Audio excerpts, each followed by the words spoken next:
clearly you can't walk away from this event today and not feel like the remit for security is gotten bigger.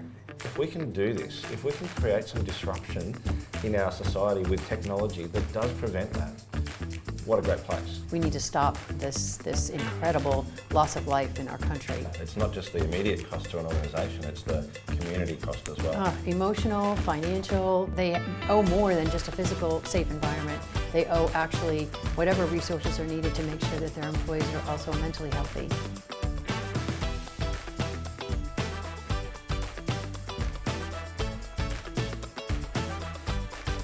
Good afternoon, Lorraine, and welcome. Thank you for having me today. Yeah, it's great to have you. We're here at the 23rd World Congress for Health and Safety at Work, and so it's an absolute pleasure to have the CEO for National Safety Council in the USA with us, so thank you again. Yeah, it's been great. The conference has been just so energizing. Excellent. I say the same thing. I'm keen to maybe in this session do a little bit of deep dive into some of your thoughts, particularly as we're here in the conference and seeing what sort of particular trends are going on in the environment at the moment. And I'm wondering if, from an NSC's perspective, you could maybe pick up on what are the one or two key trends that you think organisations really need to know about today in the world of safety. Yeah, and thank you for talking about trends, because sometimes we think safety is static, and what safe is the same thing it was, before. But truthfully, when we think about safety, it changes, not only with cultural norms, but with new technology that comes along. And what we thought was safe before, today, we'd say we'd never do, like be in a car without a seatbelt. So some of the trends that are being talked about here are because there's new technologies, and also because I think we have a better understanding that the whole person is in the safety situation. In the past, we focused a lot on physical. You don't want to hurt your hand or fall from a height. The pandemic itself also made us really understand that a person's health, their well-being, is what we need to consider, not only in their entire life, but specifically at work.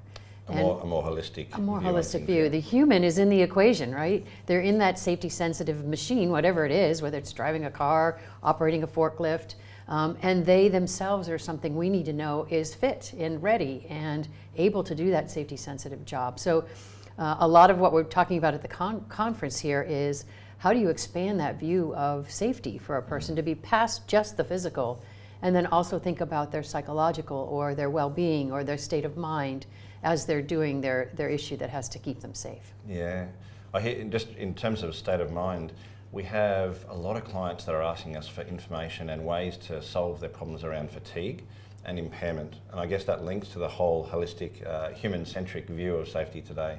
Are there things that, from an NSC perspective, fatigue and impairment you're doing in terms of initiatives? Yeah, I'll start with impairment first, and it is an area that we've really dived into over the last couple of years, and that's trying to understand that you can be impaired by a lot of different forces coming your way. It could be fatigue, a child kept you up last night. It could be distraction, you're going through a divorce or some other stressful activity. It could be substance use, and it's gotten more complicated recently with cannabis being legal in many places in the US, and the opioid crisis. All of those things can cause you as a person not to be on your game, because they're impacting you, whether it's physical impacting through substance use or perhaps just mental distraction. And one of the things that we've really focused on is how to help a manager, a supervisor, anybody, be able to recognize that someone's impaired and then be able to intervene and then help them get support. Really not caring why, because for most of us, that's somebody else's job. It's a health professional that needs to intervene, or HR. But as a supervisor, you just want to know that they're not the same as they usually show up, and you need to take action. So we built some supervisor impairment training, we call it, to help supervisors really be able to engage in that intervention activity. Yeah, absolutely. And I guess it's moving up that value chain, isn't it? From not just reactive safety to proactive safety and trying to prevent it from upstream activities and assessments. Yeah, and if you want to pull that person out of that situation before they harm themselves, you need to be able to recognize that they need to be intervened with. Yeah, certainly a big demand from ourselves. The identification, but then what do you do with it? And then how do you identify it using some data points to try and mitigate or prevent those situations from happening? And in this case, technology is becoming available too to kind of know whether that person's on their game, whether it's eye movement reaction or they followed a quiz and did it at the same speed they did it in the past. So it'll evolve, and I'm sure some of it is not yet ready for prime time, but eventually we'll be able to be much better to determine whether an employee really should be doing the task that they're doing. Wonderful, thank you. I know that SafetyIQ, we have a module that we identify fatigue, and then it helps organisations, be able to manage it.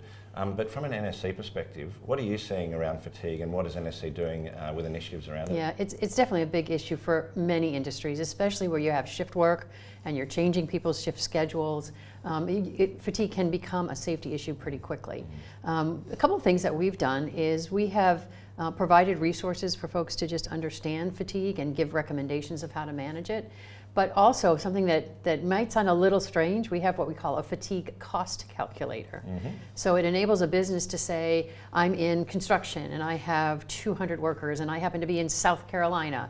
And it will tell you if you're not dealing with fatigue management and fatigue risk reduction, how much it's going to cost you in things like time away from work, lost productivity, even workers' compensation claims should someone get hurt because they were fatigued. And tell you if you're not taking care of it, here's how much it's costing you, and you can probably spend a lot less and take care of it and avoid not only the damage to your employees, but also the cost associated with not being preventative. So significant, isn't it? Yeah. Yes. And you think about the downstream impact too to families, and then where there are incidents, and then the fallout because of that. It's not just the immediate cost to an organisation, it's the community cost as well. Emotional, financial. You talk to survivor advocates, that's the term we used when we're getting the storytelling for someone who either personally has had this or someone in their family, and it lasts a lifetime, and sometimes generational. It's a radius of impact and of negative, emotion that is hard to recover from.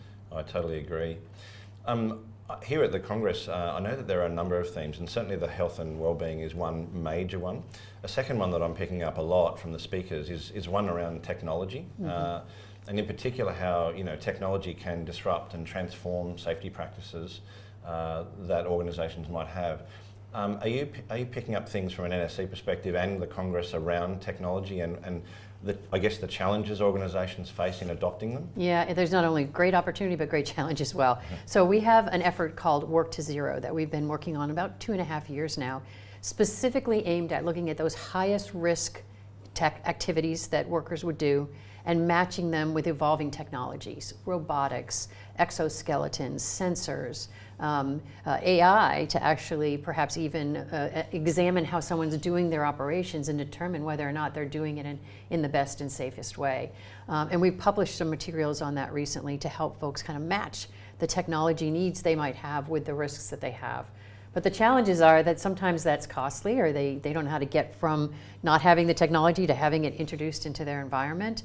And it also can be a little bit scary for folks, especially when you deal with things that have to do with like sensors and the issue of privacy and adoption by a workforce to feel comfortable that there's a sensor up on the wall there that's watching how I pick my box up every day and whether I'm doing that well and what the ramifications will be if I'm not doing it appropriately. So we've also provided sort of roadmaps to help folks with their adoption journey. So that they can go down that path with some guidance. And it's really important that you do it very intentionally and with your worker's voice involved. Totally, I do understand that, and particularly, picking up on the theme of AI that you said there, the step-by-step adoption that people can take without it being such a nefarious or challenging topic is much easier when you take it in small steps and milestones. Right. I'm finding that a lot of organisations have data points, but they're not actually understanding that they have them or what to do with them, how to aggregate them, how to pool them, how to make sense out of them, let alone put an AI or a machine learning over the top of it. Are you seeing organisations taking up some of the advice from NSC and taking those first steps? Yeah, we have. And in fact, we ran some programs where we did some experimentation and kind of grant work. So we provide some funding for folks to try out new technologies. And they were very successful and very exciting to see. But there's a lot more work to be done and a lot more adoption in front of us for sure. Yeah. Certainly SafetyIQ's vision is very much around transforming safety practices, utilising data insights and actually turning that reactive to proactive and predictive. So very keen to continue to explore those avenues. Yeah. I certainly see a lot of symbiotic work efforts going on in the US market particularly. Yeah, and in fact recently we got a chance to provide testimony to Congress in the US on the adoption of AI and how to do that for safety and do it safely, right? So we want to make sure that we're using those sort of data analytics on this rich set of information that we can get access to, and then have it tell us how to do things more safely, making sure that there's not biases that are somehow baked in there. And we've all been hearing about the intention that we need to make sure that the AI is actually operating the way we want, and then making sure that it's used for the right kind of purposes. So lots to come there, but there's some great potential of using data to help us keep it safer. Yeah, sounds like you're influencing at the right levels and getting some milestones of change. If they'll listen to us, yes. Very good. So Lorraine, we're talking about adoption of some of these technologies. How does an organisation determine where to go to get that tech or examine it? Yeah, we've had a lot of folks ask us that question. So just recently, we came up with a tech hub marketplace. So it's on our website, it's available to folks, and we'll go and look at those technologies, test them out some, vet them in some way, and then suggest that these are technologies that might help you solve a certain risk. So that's kind of like a matchmaking capability for us to really provide some deeper information for folks of what's out there. Not everything's going to be on there, and it's being populated right now as we go forward, but we're hoping that it will be a great place for information of what technology is available and how can you use it to address certain risks. Sounds like a great service and a good starting point for organisations that are exploring and learning. Yeah. Yes. Yeah. So Lorraine, just talking about some of the outcomes of the Congress today here in Sydney, and there's a lot of challenges that organisations are facing, and certainly some research that SafetyIQ did looked at employee buy-in and leadership as big challenges in trying to get that safety momentum. What's NSC seeing, and what are you thinking on that topic? Leaders have to be bought in, and we've probably heard that in every session. If you don't have the leaders truly believing in safety and that well-being perspective, it's not going to be real within an organization. So you've got to start there. There's a lot of topics, though, that have some sort of headwinds to be addressed. And one that I would like to talk about is the recent opioid crisis in the US. And I know in Australia also there has been about 1,100 deaths in 2022, but in the US we're losing 200 people a day. That's terrible. To an unintended overdose. And why is this relevant for our workplace? Well, about 9% of all deaths across the US right now in workplaces are overdoses. In California, it's closer to 20% of the workplace fatalities. So workplaces need to lean into this, and this is not an easy one for leaders. In my experience in talking to a lot of CEOs, it's hard for them to connect that this is in their remit. Yeah. But it is, not only to ensure that if somebody's having that emergency at work, that you're prepared, like you would for a heart attack or any other kind of emergency, but that you're also helping to educate your employees as they go home into their communities, that we now have in the US a drug that prevents an overdose from killing someone that's over the counter. So we need it in our first aid kits, we need it in our workplaces, and we need people trained on how to use it, because we need to stop this incredible loss of life in our country. But it takes some education, and the issue of stigma and legality and concerns about legality, they're all real and appropriate, but we've got to find our way to plow through them so that when that emergency happens, we're ready. It sounds like it's a duty of care, really, from top down, like even at a board level at organisations, do you think? I think it is, and they're going to hear from me on it, because I truly do believe it's a duty of care. Yeah. This is something impacting your workers for a variety of reasons, and in many cases, they don't even know that they're taking a pill that someone might have given them that has fentanyl in it that could kill them with one pill, and it's our responsibility to be there when that unintended action causes someone to potentially lose their life. And with those sort of statistics, you just can't avoid looking at them. It needs to be addressed. Yeah. We know that our roadway fatalities are horrific in the US as well. We lose 100 people a day. This is double that. And we need to have as much care and concern for our employees' well-being as we do when they get in a vehicle and perhaps might also have this other emergency at work. I understand from conversations that we've previously had that there is an avenue around NSC that is looking at journey management and particularly road safety. There are some aspects, not just the drug inputs for the challenges that we face there, But what might some of the initiatives be that we're looking at around road safety be in the US? Yeah, and if you come at it from a workplace perspective, first and foremost, it's the most dangerous thing in most industries. That's the highest fatality is traffic-related or vehicle-related incidents, whether it's being in your utility truck when you're going out onto the road to do your work, or even getting to and from work. So it's really important that we have good driver training for all of our employees, that they know how to drive the vehicle that you're asking them to drive, because vehicle types are very different in certain industries, and that we're understanding how they're driving, because we have telematics, technology again, that can tell us how a given driver is performing, whether they're hard braking, whether they're speeding, and then connecting your training to the behavior that you're seeing in the vehicle. This is all doable today. It does cause us to lean in if we have fleets and perhaps retrofit them some, but it's well worth the investment, and it's really important that we use technology in this area too. It's also hard, my understanding is, to move forward and up that value chain in preventative. So doing the audits and the checks, making sure the vehicles are safe, and making sure there's a risk plan or a plan of attack before taking it on a journey or a trip.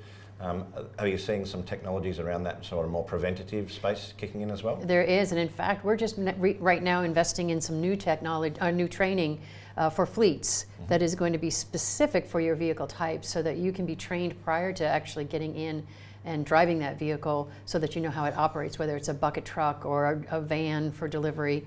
And it's really important, because right now there's no specific required training for those drivers.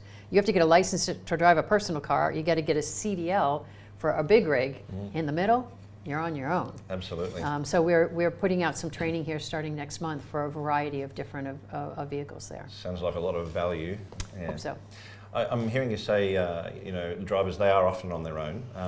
Outside of driving then, in terms of lone workers that are often by themselves without the support of other networks in that workspace still, are you seeing some safety risks in and around lone workers? For sure, and that's where some of this new sensing technology really comes in handy too, because it not only could it do biometric sensing, so if the person perhaps has a medical emergency, it could send data back, and at least you can try to get emergency response out there, but just sensors in general and cameras truly do help you have eyes on somebody who might be, like you said, most of their job is out there on their own. Yeah. It's one of the high risk areas that we can really deploy technology for. Lorraine, well, I know we were talking a bit about the holistic mental health and the transition that's happening at the moment away from just the more physical safety. How do you see that relationship now in terms of its transition in the safety world? Yeah, and it is a big conversation here at this World Congress this year, is how do you think about things like mental health and people who are overworked, stressed, whatever the issues are, the terms that you would use to say that a person isn't mentally where they need to be to do their work. I think the pandemic caused some of this to be more forefront. We had a lot of mental health related increases in many countries around the world as a result of all the stress of what the pandemic did. And it stayed with us, right? So businesses have had to realize that they owe more than just a physical safe environment. They owe actually whatever resources are needed to make sure that their employees are also mentally healthy, because you really can't do your job or do it safely if you're not mentally healthy as well. And it's an interesting area, because it's a place, I think, in the past, CEOs and C-suites and boards would have said, that's not in our remit, that's not our world. They no longer have that option. Keeping their employees fully safe, having the resources, whether that's an EAP program. We actually have partnered with someone named U-Turn that is like a super EAP that you can use to add to your offerings to employees, that covers things like mental health and substance use and suicide ideation that a lot of EAP programs really aren't equipped to handle. So it's really important that you have resources not only to support your employees as they're going through something, but then also when they're in recovery, because sometimes they have to remove themselves from work for a while, and being that recovery friendly, that welcoming back, because having a job when you're having any kind of those emotional issues is sometimes the lifesaver for you, because it gives you purpose. You're back in with humans doing the thing that you love to do. So you really need that bookends of prevention and support, and then recovery friendly on the other side. And Absolutely. it's a really critical topic for many CEOs to be diving into. Absolutely, and I know EAPs are a good, I guess, help. From an NSC perspective, are there training or guides that you're developing in as we grow into that space? Yeah, I talked before about the impairment training for supervisors, and that would cover if somebody was having some mental health related issues or suicidal thoughts. So, but it's hard to teach, and it's you don't want to become a health practitioner, and you're not a psychologist or psychiatrist, but you do want to have supervisors be able to identify that somebody is in stress of one sort or another and be able to take action. Excellent, thank you. So Lorraine, as we're here at the 23rd World Congress for Safety and Health in Work, I guess if we take a moment to reflect, now on what's happening in the environment, but also what's happening in NSC and in the US market wider, what's your vision or what's your aspiration for where we're going to go to from here? Yeah, clearly you can't walk away from this event today and not feel like the remit for security is gotten bigger. We have to expand our definition of what it means to keep humans safe and for them to come to work every day and not only get joy and fulfillment from that, but to go home safely every night. And it's really fun to be with all of 3,000 people here who have that passion. It also takes a lot of us collaborating. It takes us doing this together. I mean, there's all different angles to come at this very complex issue of safety, and collaboration and partnership is imperative in that sense. Very few organizations are just in any one country or any one state. Their supply chains are all over the world. Many companies are global, yourself included, and so you have to be able to partner with the world, literally, to make sure that you're doing it right by your employees. Our aspirations at the National Safety Council, there's no word other than zero. We want no one to lose their life or to get injured in order to make a living, to support their families, and they all need to go home as good a condition as they came to work, and in some cases, if you can, even better. It's a community effort, isn't it? It is. And what a great goal to have. So together I think we can achieve such an effort, but it takes work. It does. Yeah. And it takes folks like yourself and other companies that are coming in with solutions to help us navigate this very complex issue. Everyone can chip in, yeah. So it's been great talking to you today. But one thing that I've been doing is, when I'm speaking to leaders in this world, is asking them to share with me, if you could, Scott, your personal story of why safety is personal to you. Yeah, look, I've been the CEO for SafetyIQ for 2 years. It's the merger of two companies, and I fell in love with the story of the founders and the innovators that came to bear in those industries. One was a story about a gentleman who in remote Australia was driving his car and he rolled over his car, and he was due to meet his friends at the local town, and the friends didn't know where he was. He wasn't able to respond. He was in his seatbelt upside down in the car. Thank goodness he didn't pass away.